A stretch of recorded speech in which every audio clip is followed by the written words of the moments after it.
Vamos lá, irmãos, nós vamos hoje terminar a nossa série de exposições em 2 Tessalonicenses. Hoje é o último estudo que nós vamos ter aí dessa série, A Eternidade no Dia a Dia, onde nós ficamos aí meditando na segunda carta de Paulo aos Tessalonicenses. No ano passado nós passamos uma série, alguns meses, na primeira carta de Paulo aos Tessalonicenses. Você pode inclusive achar esse material no YouTube.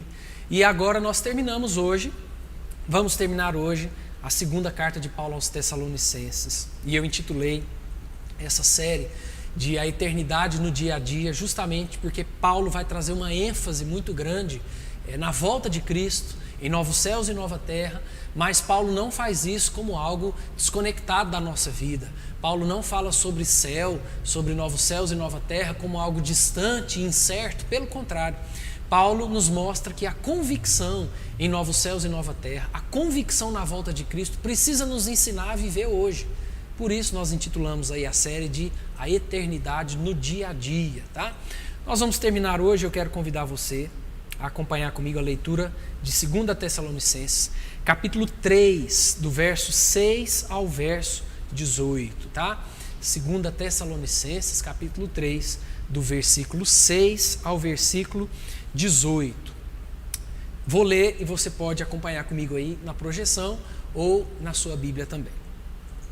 Diz assim: Nós vos ordenamos, irmãos, em nome do Senhor Jesus Cristo, que vos aparteis de todo irmão que ande desordenadamente e não segundo a tradição que de nós recebestes, pois vós mesmos estáis cientes do modo por que vos convém imitar-nos, visto que nunca nos portamos desordenadamente entre vós, nem jamais comemos pão à custa de outrem, pelo contrário, em labor e fadiga de dia e de noite trabalhamos a fim de não sermos pesados a nenhum de vós.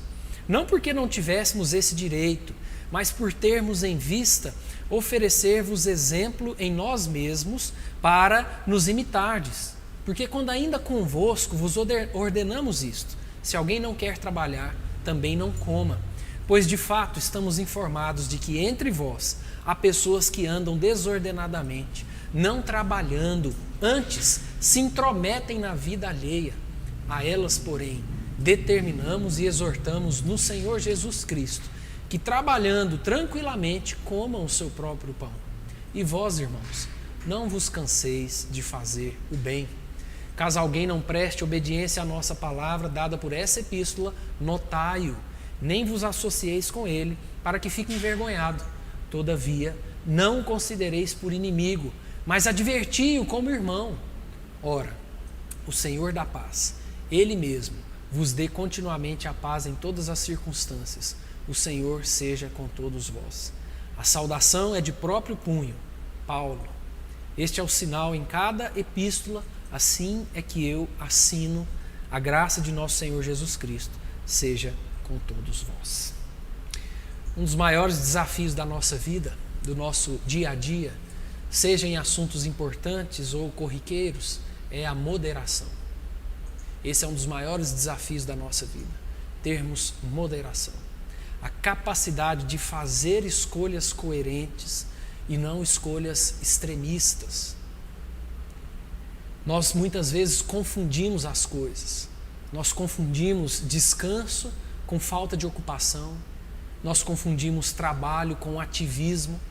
Muitas vezes nós temos dificuldade em organizar o nosso tempo, nossos compromissos, nossas agendas, e corremos o grande risco de perdermos a moderação na nossa vida.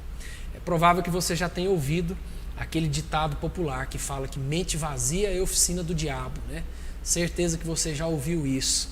E é basicamente sobre isso que Paulo vai falar aqui. É basicamente sobre isso que Paulo vai escrever aqui. Paulo vai trazer uma exortação a algumas pessoas dessa comunidade que se deixaram dominar pela ociosidade, pela preguiça. Gente que, ao invés de cumprir com seus compromissos do dia a dia, ficava à mercê do favor de outras pessoas. Não só na dependência incoerente do favor dos outros, mas ao invés de trabalhar, ao invés de usar o tempo dado por Deus de forma correta, eram pessoas que ficavam se intrometendo na vida alheia e, consequentemente, sendo instrumentos de intriga, de problemas na vida daquela igreja. Como eu tenho falado, a passagem de Paulo e seus amigos por Tessalônica está lá em Atos 17. Esse encontro aconteceu na segunda viagem missionária de Paulo. Junto com ele está Silas, Timóteo, Lucas. E o processo de evangelização nessa cidade foi um processo muito impactante. Atos 17, Lucas registra a conversão de judeus, a conversão de mulheres casadas com homens importantes da sociedade, mas registra também a perseguição rápida e intensa da liderança político-religiosa de Tessalônica, fazendo com que Paulo e seus amigos fujam dali, saiam daquela cidade, mas deixando uma igreja plantada. Os estudiosos vão dizer que não houve muito espaço de tempo entre a primeira carta e a segunda carta. E nós precisamos lembrar que o contexto enfrentado aqui por Paulo, consequentemente por essa igreja, é um contexto de perseguição. Uma igreja que enfrentava sérios desafios para continuar se reunindo, para continuar de pé. E é por isso que nós vamos ver o apelo de Paulo, para que aquela igreja pudesse olhar para novos céus e nova terra, pudesse fortalecer o coração na convicção da volta de Cristo e que essa convicção ajudasse esse povo a viver direito, a fazer boas escolhas, a viver, em outras palavras, a eternidade no dia a dia. Na passagem que nós estamos aqui estudando, e que é o último trecho dessa carta, nós vemos aqui um grupo de pessoas que provavelmente estava interpretando de maneira incorreta os ensinamentos de Paulo sobre a volta de Cristo. Era um grupo de pessoas que havia deixado de trabalhar, deixado de produzir, deixado de usar com qualidade, de maneira correta, o tempo que Deus estava dando a elas. Então, alguns irmãos dessa igreja parecem que tinham aqui estendido uma rede, deitaram e estavam ali esperando Jesus voltar. E eram irmãos que estavam ficando dependentes dos recursos da igreja, por não quererem trabalhar e, além disso, causando intrigas no meio da igreja. Diante de tudo isso, o que eu queria que nós conversássemos hoje é que viver a eternidade no dia a dia é aproveitar ao máximo o tempo que Deus nos dá. Viver a eternidade no dia a dia é aproveitar ao máximo o tempo que Deus nos dá. Olha o que Paulo diz nos primeiros 2 versículos, versos 6 e 7. Paulo diz: nós vos ordenamos, irmãos, em nome do Senhor Jesus Cristo, que vos aparteis de todo irmão que ande desordenadamente, e não segundo a tradição que de nós recebestes, pois vós mesmos estáis cientes do modo porque vos convém imitar-nos, visto que nunca nos portamos desordenadamente entre vós. O problema que Paulo busca resolver aqui não é um problema novo. Se a gente for olhar lá na primeira carta de Paulo aos Tessalonicenses, Paulo já tinha advertido essa igreja quanto a esses irmãos ociosos, fofoqueiros, que estavam sendo pesados e prejudiciais à igreja. Na primeira carta, em 1 Tessalonicenses, capítulo 4, do verso 10 ao verso 12, Paulo já havia falado: contudo, vos exortamos, irmãos, a progredirdes cada vez mais e a diligenciardes por viver tranquilamente, cuidar do que é vosso e trabalhar com as próprias mãos, como vos ordenamos, de modo que vos porteis com dignidade para com os de fora e de nada venhais a precisar. Mais uma vez, como em outros trechos da carta, Paulo usa o termo ordenar, nós vos ordenamos, justamente fortalecendo a ideia de autoridade que Paulo e seus amigos tinham instituídas por Deus sobre aquela igreja. E nós poderíamos traduzir aqui a expressão vos aparteis como recuar. É como se Paulo falasse: olha, eu ordeno a vocês que deem um passo atrás em relação a esses irmãos, que ao invés de trabalhar, vivem ociosos, fofocando e causando intrigas no meio da igreja. A exortação de Paulo aqui é para que a igreja não tivesse intimidade, não tivesse relacionamentos próximos com pessoas específicas que, mesmo ouvindo o evangelho, mesmo ouvindo as verdades de Cristo, insistiam na desobediência, insistiam em não se submeter aos preceitos ensinados pelos apóstolos, pelos pastores desse povo. Eram homens e mulheres de uma má conduta. E que má conduta era esta? Ele vai mostrar justamente à frente. Ele fala de pessoas que eram preguiçosas, de pessoas que passavam um dia ociosas, de gente fofoqueira, gente que se aproveitava dos recursos da igreja sem necessidade real, gente intrometida na vida dos outros. E Paulo ainda faz questão de enfatizar como ele e os outros missionários e os seus amigos sempre buscavam ter uma postura diferente dessas pessoas. Tanto que ele desafia a igreja a imitar a conduta deles. A palavra imitar aí no texto pode ser, ela vem do que nós conhecemos como mímica. O sentido é que Paulo e seus companheiros eram referenciais, não apenas pelo que eles falavam, pelo que eles escreviam, mas principalmente por seu testemunho de vida. Em Tiago, capítulo 1, versículos 22 a 25, Tiago diz assim: tornai-vos, pois, praticantes da palavra e não somente ouvintes, enganando-vos a vós mesmos. Porque se alguém é ouvinte da palavra e não praticante, assemelha-se ao homem que contempla no espelho o seu rosto natural, pois a si mesmo se contempla e se retira, e para logo se esquece de como era a sua aparência. Mas aquele que considera atentamente na lei perfeita, lei da liberdade, e nela persevera, não sendo ouvinte negligente, mas operoso praticante, esse será bem-aventurado no que realizar. E o nosso texto continua, os versículos 8 e 9. Paulo continua dizendo: nem jamais comemos pão à custa de outrem. Pelo contrário, em labor e fadiga, de noite e de dia trabalhamos, a fim de não sermos pesados a nenhum de vós. Não porque não tivéssemos esse direito, mas por termos em vista oferecer-vos exemplo em nós mesmos, para nos imitardes. Paulo e seus companheiros missionários eram exemplo de zelo, de dedicação no trabalho, no labor, no bom caráter. Mesmo sendo dignos de receber o sustento integral por parte da igreja, eles buscavam outras fontes de recursos para não serem pesados àquela comunidade.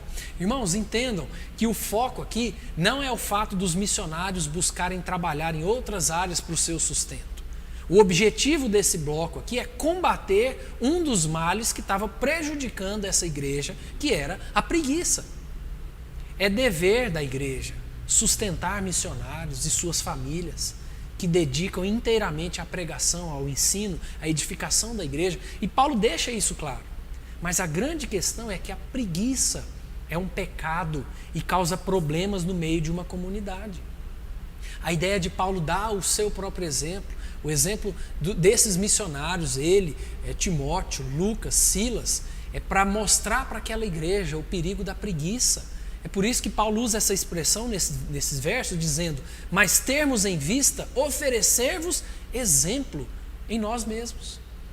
Olha o que esse teólogo comenta a respeito desse trecho. O desejo dos missionários era que os tessalonicenses, cada um em sua própria maneira e segundo as oportunidades recebidas, tivessem como imitar o exemplo de devoção despida de egoísmo dado por aqueles de cujos lábios haviam ouvido a gloriosa mensagem de salvação.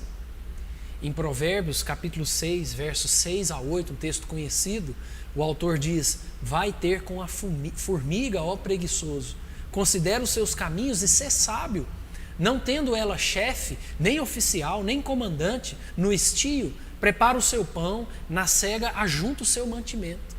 Paulo continua o nosso texto nos versos 10 a 12, ainda nesse mesmo assunto, dizendo: porque quando ainda convosco vos ordenamos isto, se alguém não quer trabalhar, também não coma. Pois de fato estamos informados de que entre vós há pessoas que andam desordenadamente, não trabalhando, antes se intrometem na vida alheia. A elas, porém, determinamos e exortamos no Senhor Jesus Cristo que, trabalhando tranquilamente, comam o seu próprio pão. Prestem atenção que Paulo está falando aqui de pessoas que não querem trabalhar. Paulo está falando de uma recusa intencional. Nós precisamos lembrar que um dos privilégios de sermos igreja é a ajuda mútua. Quando um irmão ou uma família passam por dificuldades financeiras, por não poderem trabalhar, ou por não encontrarem trabalho, ou por qualquer outra razão justificável, é um privilégio da igreja acudir, abraçar e cuidar dessa pessoa ou dessa família. E Paulo é duro aqui nas suas palavras, porque ele está falando de pessoas que não queriam trabalhar e ficavam sugando os recursos da comunidade. E além de sugar os recursos da comunidade, essas pessoas aproveitavam o tempo livre para ficar fofocando, para ficar semeando contenda ali no meio da igreja. É o que ele diz aí quando ele afirma: pois de fato estamos informados de que entre vós há pessoas que andam desordenadamente, não trabalhando, antes se intrometem na vida alheia. Se nós fôssemos traduzir esse trecho aqui literalmente, nós poderíamos entender da seguinte maneira: Paulo está falando de pessoas que não trabalham ativamente, mas se intrometem ativamente na vida de outras pessoas. Não trabalhadores ativos, mas intrometidos ativos. A ociosidade que dá lugar ao pecado. A mente vazia que se torna, de fato, oficina de intenções maldosas. Tem um ditado romano que diz o seguinte: quem não aprende a fazer coisa alguma, aprende a fazer o mal. Olha que interessante esse ditado romano. Quem não aprende a fazer coisa alguma, aprende a fazer o mal. E ainda Isaac Watts dizia que Satanás sempre encontra algum mal a ser feito por mãos desocupadas. Satanás sempre encontra algum mal a ser feito por mãos desocupadas. Nós, inclusive, citamos esse texto na nossa escola dominical quando nós falamos sobre procrastinação. Paulo está falando justamente sobre gente preguiçosa que não aproveitava o tempo para fazer o que deveria ser feito, mas ficava cheio de tarefas inúteis e pecaminosas, como, por exemplo, fofocar e se intrometer na vida alheia.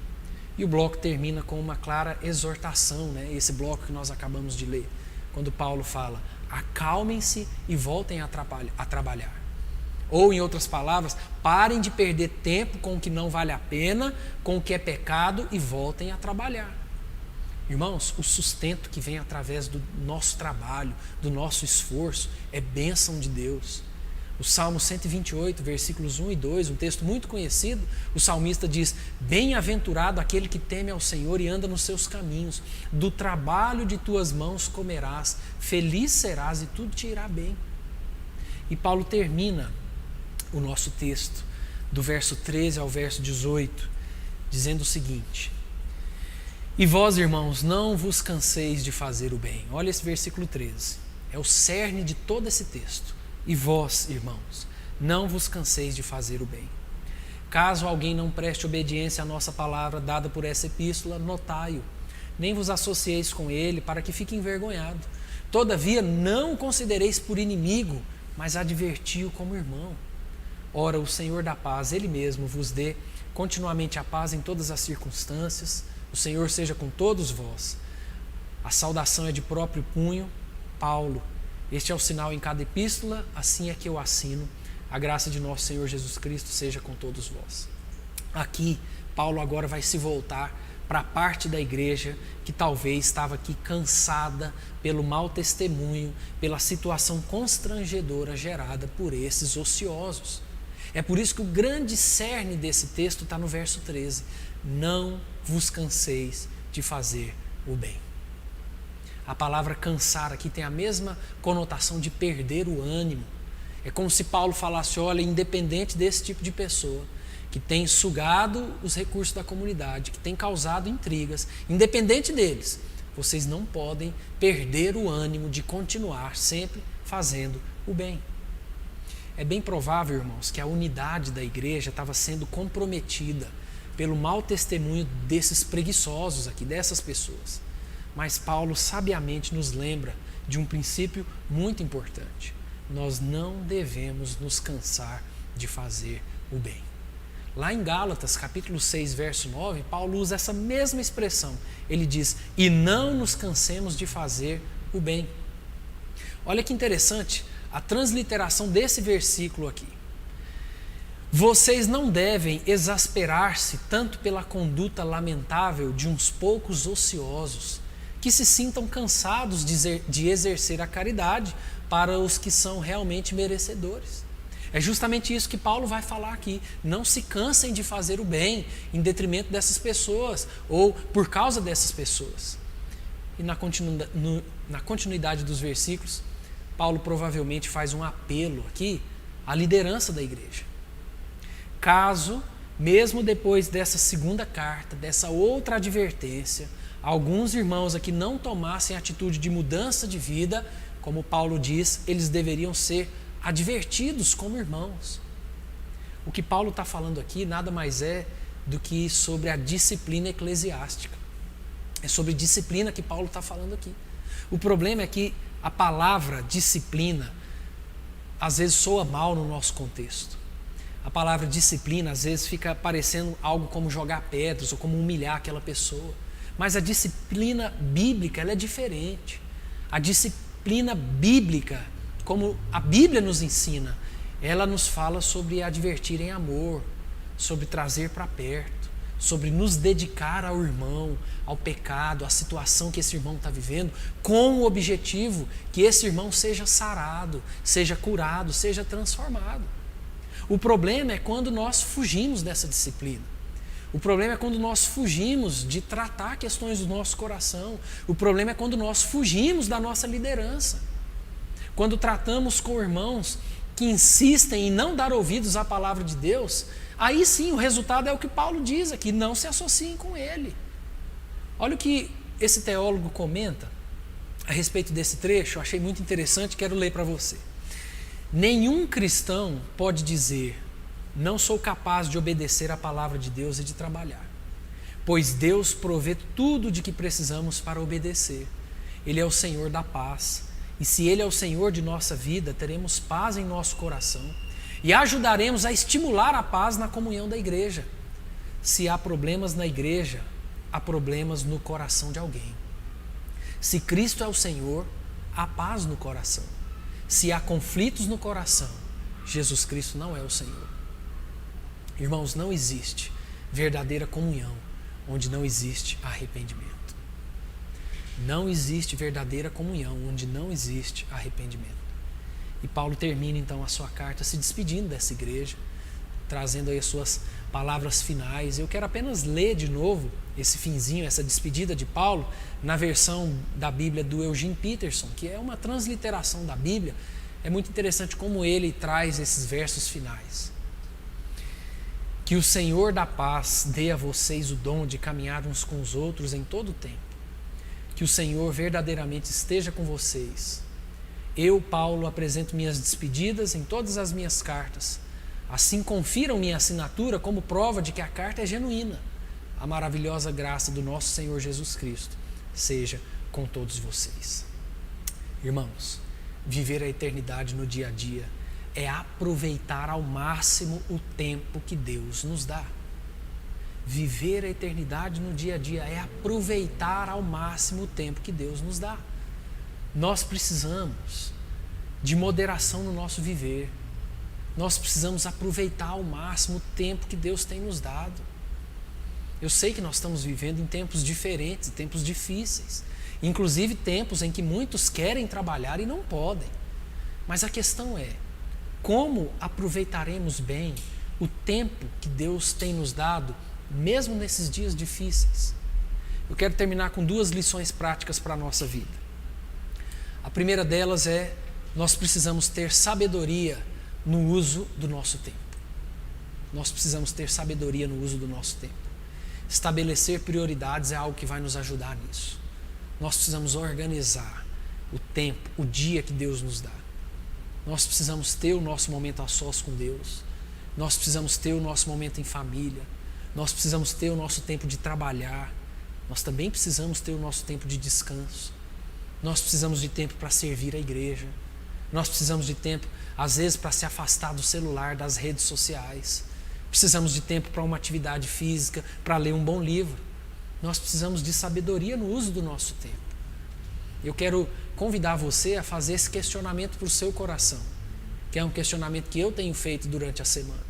Será que eu tenho utilizado o tempo que Deus me dá da melhor maneira? Será que eu tenho glorificado a Deus na maneira como eu utilizo o tempo que Ele tem me dado? Essa é a primeira lição prática para a nossa vida. Sabedoria no uso do nosso tempo. E segunda lição prática, também tirada aí desse texto, nós precisamos aprender a frear a nossa língua. Nós precisamos aprender a frear a nossa língua. juntamente com a preguiça, com a ociosidade, uma das coisas que estava gerando conflito nessa igreja era a fofoca. E como fofoca destrói. Como palavras têm o poder de machucar. Como palavras revelam aquilo que está no nosso coração. Como palavras podem ferir. Nós precisamos aprender a frear nossa língua. Hoje pela manhã nós falamos sobre amargura, né? E uma das coisas que nós falamos foi sobre a necessidade de pedir perdão, de reconciliação. Ao invés de ficar fofocando da vida alheia, ao invés de ficar falando coisas de outras pessoas, que só vai gerar intriga, só vai gerar coisa ruim, nós precisamos de reconciliação, de pedir perdão, de perdoar. Muitas vezes nós falamos mal de alguma pessoa sem sequer conhecer essa pessoa pessoalmente, né? Intimamente. Muitas vezes nós falamos mal de alguém sem sequer saber o que esse alguém está enfrentando, quais são os desafios que essa pessoa enfrenta. Então essas são as duas lições práticas que eu queria deixar para a nossa vida. Sabedoria no uso do nosso tempo e aprender a frear a nossa língua, ter cuidado com as nossas palavras. Irmãos, assim nós encerramos essa série. Eu espero sinceramente que tenha sido uma série edificante para você. Que Deus abençoe muito a sua vida. Vamos orar mais uma vez. Deus, muito obrigado mais uma vez por esse culto, pela Tua Palavra. Obrigado pelos ensinamentos ricos da Tua Palavra, Deus, que eu mesmo sou incapaz de trazer tudo aqui. Só o Teu Espírito Santo pode mexer com o nosso coração e nos trazer as convicções mais profundas, Deus. Que o Senhor possa fazer isso na nossa vida. Nos ajuda a entender que viver a eternidade no dia a dia é aproveitar ao máximo o tempo que o Senhor nos dá. Nos ajuda a ter sabedoria, Pai, no uso do nosso tempo. Nos ajuda a ter sabedoria no uso da nossa língua, das nossas palavras também. Para que nós não sejamos instrumento de intriga, mas sim instrumento de reconciliação, de paz, de consolo.